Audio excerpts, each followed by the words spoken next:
ndabashuhuje bakundwa mudukurikiye kuri From TV igitoki cyo mukwe. Twishimiye kuje tubagezaho ijambo ry'Imana. Nkaba nitwa amazina Hakizimana Bosco, igitoki cyo mukwe. Nkaba ndi kumwe hano n'umukozi w'Imana, reka bibwire. Nitwa Barijoro n'uwariraye Sipiriye. Nkaba ndi kumwe n'umukozi w'Imana, tukaba twifuje kuja tubagezaho ijambo ry'Imana. Ijambo ry'Imana ku buryo twaje turibagezaho tukasobanura ubusobanuro bwo muri Bibiliya. Nkaba muja mubikurikira mu gitoki cyo mukwe.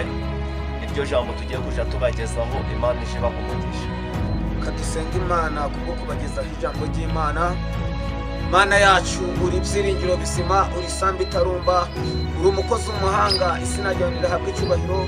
Tuje imbere yawe Nyiringabo Imana kugira ngo uzutugirire neza. Tugiye kumva ijambo ryawe, ndice mu gutwi murimbuke mukumbi aho koresha imimuzi imitima yacu. Reka Nyiringabo Imana rero, reka ubane natwe muri uyu mwanya, reka udushigikire, reka utwambike imbaraga, reka uhiga ibyaduhiga mu izina rya Yesu Kristo. Reka umubyeyi akubone, reka umukobwa akubone, reka abana bakubone, reka abagabo bakubone uhereye umunsi. Reka imbaraga zawe zigaragare, reka gukomera kwe kugaragare. Rero Nyiringabo Imana rero tugusabye twizeye mu izina rya Yesu, amen. Turasoma Zaburi ya 40 umurongo wa mbere, haravuga ngo nategereje Uwiteka nihanganye, antegera ugutwi, yumva gutaka kwanjye. Yankuye mu rwobo rwo kurimbuka, ankura mu byondo by'isayo, ndetse mu kanwa kanje yasize mu ndirimbo ndica. Iryo ni ryo jambo ry'Imana tugiye kuganiraho. Imana ibaha umugisha. Uzana ijambo rivuga ngo ceceka mu kigeragezo urimo, Imana izigutabara. Ceceka mu kigeragezo urimo, Imana izikurengere. Mu yandi magambo, ari icyobo Imana igukuyemo. Mu yandi magambo, Imana igiye gukora igifatika ku buzima bwawe.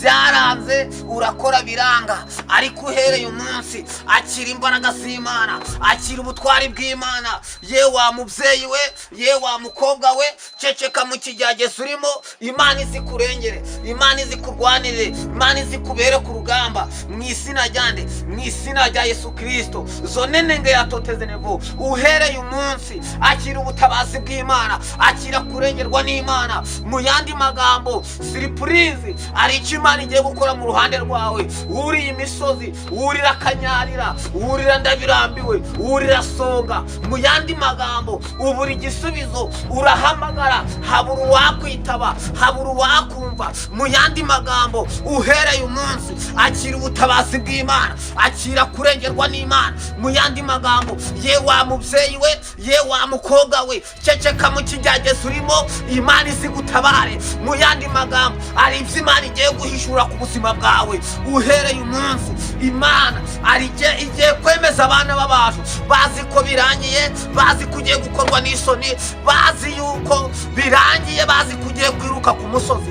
Ariko uhereye umunsi amagambo gasize ivuga. Uhereye umunsi, ye wa mubyeyi we, ye wa mukobwa we, kwifuza kwawe Imana yakubonye. Ye wa mugabo we, ye wa musore we, ceceka mu kigeragezo urimo, Imana izigutabare, Imana izikurengere. Ceceka mu kigeragezo urimo, uhereye umunsi wa none, Imana izikurengere, Imana izikwambika imbaraga n'ubutwari.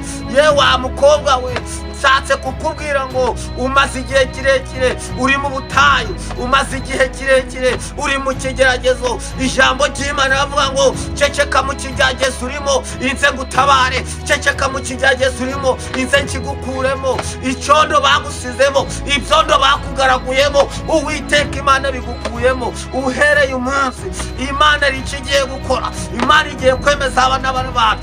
Imana irambwiye ngo ubwire ngo ceceka mu kigeragezo urimo, Imana izikugirire neza. Ceceka mu kigeragezo urimo, uhereye umunsi ubone imbaraga z'Imana, ubone gukomera kw'Imana. Mu yandi magambo, uyu munsi wa none ugiye kubona ubutabazi, ugiye kubona kurengerwa n'Imana. Mu yandi magambo, ari ibikwirukanka inyuma, ari ibikwirukanka inyuma, Imana igiye kubikubita. Ari ibiri kuguhiga, ari Farawo uri inyuma yawe wakusize mu rwobo, urwobo bagusizemo, urwobo bagucukuriye. Imana irarucibije, Imana urukuyeho. mu izina rya Yesu Kristo zone nenge yatoteze nivo mu yandi magambo uhereye umunsi ari iby'Imana ikubise ari iby'Imana yirukanye mu ruhande rwawe Imana irakorotse mu izina rya Yesu Kristo zone nenge yatoteze nivo uhereye umunsi genda ubona imbaraga z'Imana.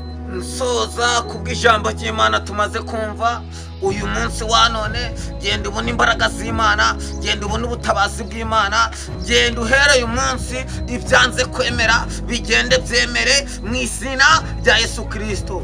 Tugiye kumva umukozi w'Imana icyo Imana yamusize ku mutima mu izina rya Yesu, amen.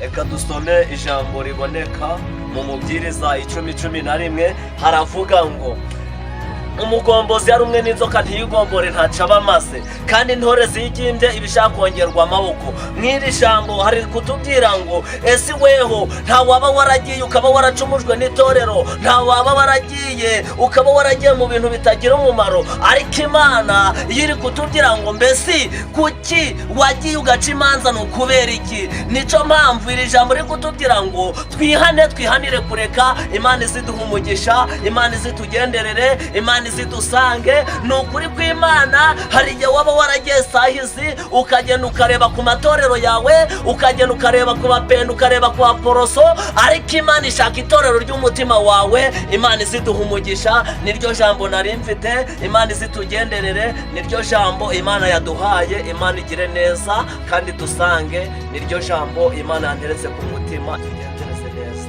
Turi mu gusoza kubw'ijambo ry'Imana umukozi w'Imana amaze kutugezaho, reka asengera abantu ibyifuzo ku bantu badukurikiye kuri Forum TV Igitoki cy'Umukwe. Reka umukozi w'Imana asengera ibyifuzo. Karibu n'ikaze mukozi w'Imana asengera ibyifuzo. Reka dusenge. Mana yacu, uri umugabo turakwemera, uri isambu itarumba, uri igiti cy'inganzamarumbu. Mwami Imana waravuze ngo data mwiza ngo uri Alufa uri Omega, uri itanyo kandi ukaba n'iherezo. Reka izi sangata mwiza urukubane natwe, reka uzezaho izi ngizi ugire icyo ukora, uhindura amateka, uzuturwanirire, ugere mu ruhande rwacu. Izina rye rihabwe icyubahiro. ngo reka uganze, reka udutegeke, tubisabye twizeye mu izina rya Yesu Kristo umwami Imana yacu, amen.